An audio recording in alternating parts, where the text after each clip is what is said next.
Hey guys, welcome back to Auto Repair guys. Thank you guys for watching and subscribing to the channel. Today will be super helpful video guys to any of you having a Hyundai Sonata guys.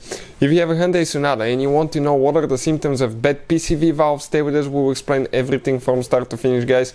And most people never think about that, but PCV valve is an item that you have to replace at certain mileage, and we're going to cover that as we go. So this should actually work on Hyundai Sonata generation from year 2010 all the way to year 2015 guys. Also, let me introduce you quick to the channel. If you guys need to buy any parts, tools, anything like that, we'll share the links in the description of the video below, and you can see where we get all that from for a really good price and quick shipping as well.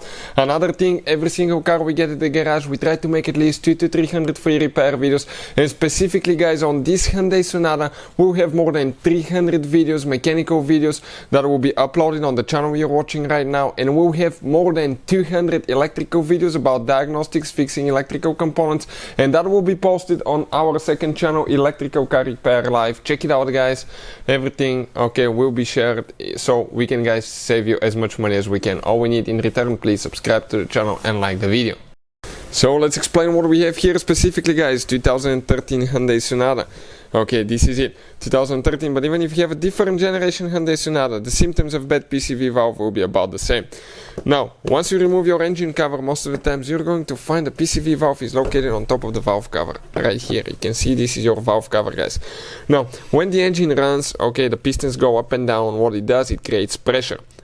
That pressure guys in the engine, if it's not released somehow, what will happen, it's going to make your engine guys pretty much leak oil from everywhere. Every gasket will fail, and even head gaskets can fail.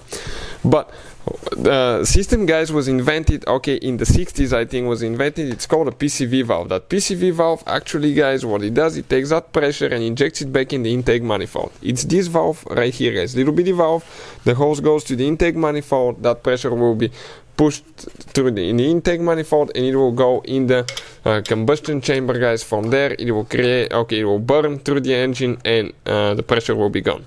Now it's a little bitty valve that most people never think about that, but this valve you should guys replace it. You check your manual, sometimes it's 40, 60, 80,000 miles, but it's a serviceable item that most people never think about that.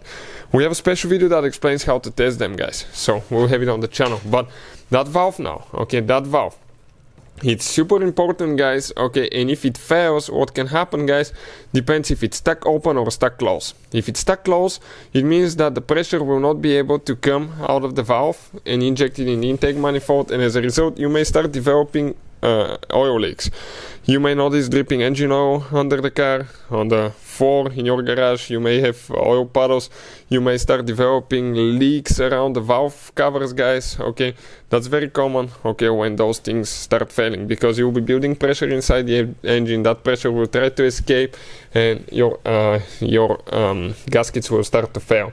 So very guys, very common. Another thing, you open your engine oil cap. If you have guys, if you have moisture and sludge built on the inside, we don't have much, but it will be like whitish looking sludge. That means that most likely you have a bad PCV valve as well. Now also it can make your engine not very responsive. It can be sluggish at times.